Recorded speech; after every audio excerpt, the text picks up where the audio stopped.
Quebecers are fond of electric vehicles, also known as EVs. There are currently 400,000 of them on the roads in the province, but there's some new players in the game, more specifically, Chinese EVs. A Leger poll found that an overwhelming number of Quebecers support Chinese EVs coming into the country. That's the most backing of any province. Quebecers have been early adopters for a lot of automotive trends.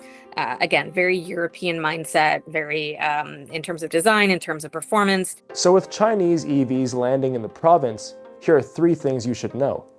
What's already here?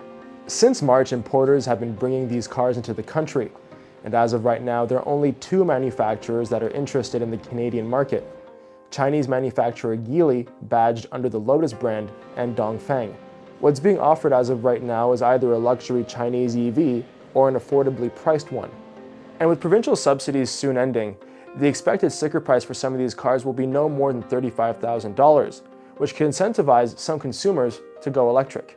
If there's something that can be said for especially the Quebec market and some of Canada market, we like a cheap econo box that's good for city runarounds as long as that price point stays there. While EV associations say there's still a demand for affordably priced vehicles. All of these cars have disappeared from the Canadian market, meaning that an entry-level car nowadays is close to $30,000.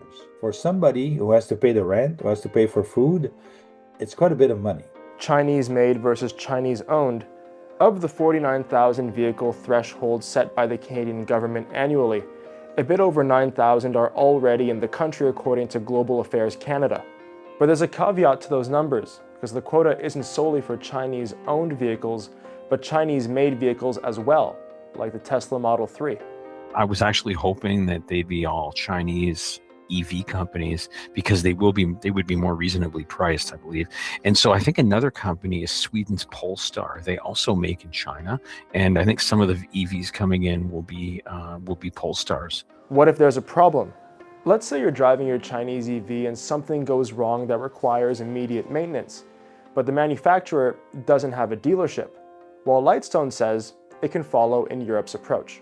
Either a Stellantis or a Nissan or whatever it might be dealership, you can bring your Dongfeng there, just like you did with Saab when the Subaru came. You could bring your Saab to a Subaru dealer, or your Pontiac would go to GM. You know, like you can go to dealers that can treat your specific vehicle. Lightstone says Canadians buy roughly 150 to 180,000 cars a month, so 49,000 vehicles over the course of a year, she says, is a drop in the bucket. But as more Chinese EVs become certified on Quebec roads, experts say it could completely change the automotive market in North America one day.